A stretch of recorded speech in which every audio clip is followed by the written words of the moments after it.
Thank you very much. Nice to be here again this year. So I am the blockage between you and coffee. I will try to keep it before time. I'm going to talk a little bit about hydrogen strategies, technologies, and resources in a just energy transition, which really combines a lot of the research that I and my students do. First of all, a very quick introduction, and I'm sure most people have heard about hydrogen, and you may have heard many things about it, and many of you may have only just heard about it in the last few years. But hydrogen, idea of a hydrogen economy, of course, is using hydrogen as an energy carrier, something like electricity, but maybe potentially more storable, and using it in various applications. But there's still a lot of uncertainty about what a hydrogen economy would be. I do want to note that the idea of a hydrogen economy, perhaps, or at least the use of hydrogen, was written down by Jules Verne in 1875 in The Mysterious Island. So it's not a new concept. So for all of you who think that it's something exciting and new, forget about it. It's not new. Maybe exciting. My PhD was on hydrogen, and that was 20 years ago. So the hydrogen economy consists of production and usage of hydrogen. The term a hydrogen economy was coined in the 1970s, but I like the Japanese term Suiso Shakai, which is hydrogen society, which is maybe a little bit nicer or maybe more applicable. Anyway, there are many potentially attractive things about hydrogen, but it's really seen only minimal progress. And so there are many challenges, and I'm sure there's a lot of technology work that is going on. So there are a few expectations, and I guess my research that I'm going to talk about is a bit more social in that sense, or socio-technical, but well, we expect hydrogen maybe to be carbon neutral, that it would provide us energy security, which is certainly one of the reasons why Japan has looked at it for a long time. We expect perhaps that it's going to be ubiquitous, so used in many different applications, but maybe it's only going to be in certain subsectors. And some of those, like transportation, has been the focus of companies like Toyota for a very long time. Is it going to be with fuel cells or maybe not? Is it going to be in steel? In home fuel cells, as we have the rollout of things like NFARM. We don't know what the cost is going to be, but we hope it's going to be cheaper than now, and what's going to happen with safety. You'll hear a lot about colours of hydrogen, and I hate the colours of hydrogen. The only colours of hydrogen I talk about would be grey, blue, and green. And mostly I'm going to focus on green because green is the production of hydrogen from renewable electricity, basically. You have many different colors of hydrogen, and one of the problems is this is basically marketing. Sorry for the startup companies, but this bit of marketing I hate. And many of these colors, there's no accepted definition, and they overlap with each other anyway. So pink and yellow could be from nuclear power plants, or it could be from grid electricity. Nobody knows, nobody cares. Hydrogen is an odorless and invisible gas, right? So, but if we want to really decarbonize and actually move towards clean energy, then there are some routes to hydrogen which maybe can give us lower CO2 emissions. So basically, at the moment, most of the hydrogen is produced, of course, from fossil fuels, from natural gas and coal. So again, that image of hydrogen as being clean and good doesn't work when you get to actually where it's from at the moment. But we have to work towards basically getting around green hydrogen, perhaps. Unless we're using CO2, CCS, which will get us blue hydrogen. So, and if we wanted to actually get to carbon negative hydrogen supply, then it really cuts out basically our fossil fuels. because we have to get down to using renewable energy along with CCS. Otherwise, it's not going to reverse that carbon that carbon emission. And what sectors are we going to use them in? We can use it over on the right-hand side. You can see there are many different uses. Most of them at the moment, a lot of things have looked at fuel cells, but in a lot of assessment will find that actually things like chemical processes, there are chemical processes for the production of things like e-fuels, etc., methanol, ammonia, two of the biggest uses of hydrogen at the moment, and probably will remain some of the biggest uses, particularly for ammonia production, for fertilizer, and for explosives if you're in the minerals industry. And steel may be one of the sectors which might benefit from hydrogen because it's a hard sector to get rid of the use of carbon. There's also, of course, been excitement about potentially finding hydrogen underground or creating hydrogen underground artificially, perhaps associated with geothermal deposits.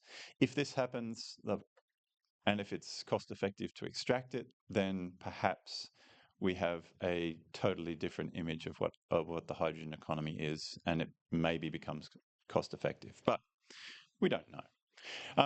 One of the things that we have done a lot of work on is looking at the public, because we've heard maybe a bit about public acceptance. Thank you very much. So public acceptance is very important, but the public don't know anything about hydrogen, practically. Sorry, public. But we've done a bunch of different surveys, and a lot of these results are from surveys that we did in Japan. But I also survey my students every semester when they do my course on hydrogen. And so basically what we found, so we asked them about where do we get hydrogen from? And they said, so the number one, renewable electricity via electrolysis. And that's what we're being told by the media, by companies. That's green hydrogen. Very nice that they tell us that, but that's, basically that is around about 0.09% or something. So the reality is very, very different. Second, they get from oil. Third, from natural gas. So when they come to, second was non-renewable electrolysis. So again, wrong. Third, they finally, I think, got the right answer, which was natural gas, which is actually one of the big producers, right? But they also think that we can collect hydrogen just from the atmosphere. And at ground level, it's in parts per billion. So doing that would be very, very energy intensive and sort of, not cost effective, right? And we did the same thing, of course, with how do we use hydrogen? And of course, again, they're basically wrong, because they think that we use it in fuel cell vehicles and buses, in residential fuel cells, and in energy storage. So none of these things are major uses of hydrogen at the moment. But that's the image and the ideal that we have. So that's nice, but it just means that there's a lot of communication that needs to go on, because any decision, any idea that people have about hydrogen basically is on the basis of false or misleading information that they've gained from somewhere. Now, there are a lot of projects which have been proposed across the world for producing hydrogen. This is just looking at some of the low carbon or zero carbon options. This data is old. And if I were to look at this data at the moment, I would find that a lot of those projects have already been canned. So one of the things about hydrogen is there's these sort of hype cycles of hydrogen. Again, I did my PhD on hydrogen 20 years ago. That was a time of excitement about hydrogen, but it was probably the second or third time of excitement of hydrogen. And now we're in about the fourth. Anyway, so if most of these projects were to go ahead, we'd be producing more hydrogen more green hydrogen than there is hydrogen produced in the world now. That would be nice. Probably not going to happen. But that's my cynical view. We've asked experts about this as well to say, well, what do you think the role of hydrogen is going to be? And generally, they think somewhere around a moderate to major future role for hydrogen. Um, but you can see also that there's shifts. There's been shifts in this is from the International Energy Agency's World Energy Outlook and previously from their energy technology perspectives. In the World Energy Outlook of 2024, the most ambitious scenario had less than 10% of hydrogen in the energy mix in 2050. But if you go back 7 years, that was much, much less than 1%. So there's a large change, and again, part of that is driven by hype. Some of the sectors which were highlighted, so road freight is something which seems to be continuing to have a strong interest for hydrogen, also in steelmaking. And we've looked into steelmaking to try to understand the various different scenarios that people have put out to say, well, what does that imply? So this is the amount of green hydrogen-based steel from 28 different scenarios that different people have put out. And that's the total steel in all those scenarios. You can see that in some scenarios, we have to produce as much steel as from green hydrogen as we do at the moment from all hydrogen. Sorry, as we do from all steel. But that implies that we need electrolyzers and we need renewable energy to run that. And the amount of green hydrogen is effectively zero at the moment compared to the amount we would need just for producing steel, which means that the amount of electrolyzers we need is about zero compared to the amount of electrolyzers we need to produce that much steel. And the renewable energy that we would need is as much as the current, more than the current supply of power and wind from wind and solar. And that's just for producing steel. So if we really want to decarbonize the steel sector, then it's a big effort. There are a lot of countries which have got strategies on this. And Australia, Japan is the first country in the world to have a hydrogen strategy as defined by the World Energy Council, whatever the definition of a strategy is. Now, I want to bring in justice considerations because this is something which is also quite important. The idea of a just transition is greening the economy in a way that is fair and inclusive as possible to everyone concerned, maximising social economic opportunities while minimising and carefully managing any challenges. So I mentioned there are many projects which are falling apart, but what are the justice implications of a hydrogen energy transition? It's hard to say. Where will things change? For most consumers, they don't want to see a change. They want to be able to just turn on the light and get electricity or jump in the car and move. They want to be able to fuel their vehicle as quickly as they do now. So they would like to see many things not change. But what we want to look at really is across the supply chain, and not just the supply chain of hydrogen itself, but also of the materials. And this is again one thing that being from Australia makes me want to look at.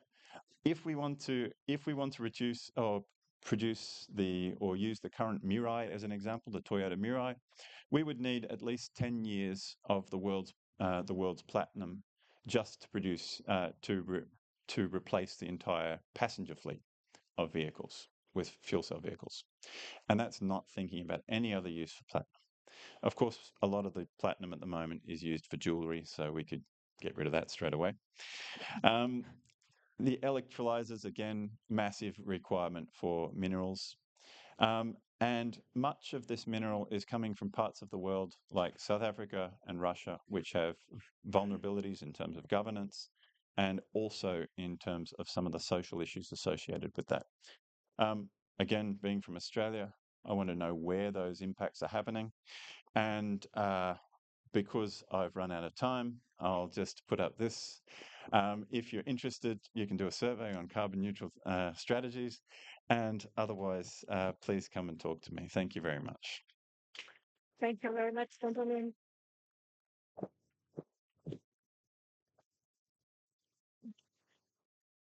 Oh, the other QR code. Yeah, sorry. Yeah. Yeah, please, please, if you have a chance, do this survey. We have the final workshop on the project, which has this survey on it next week.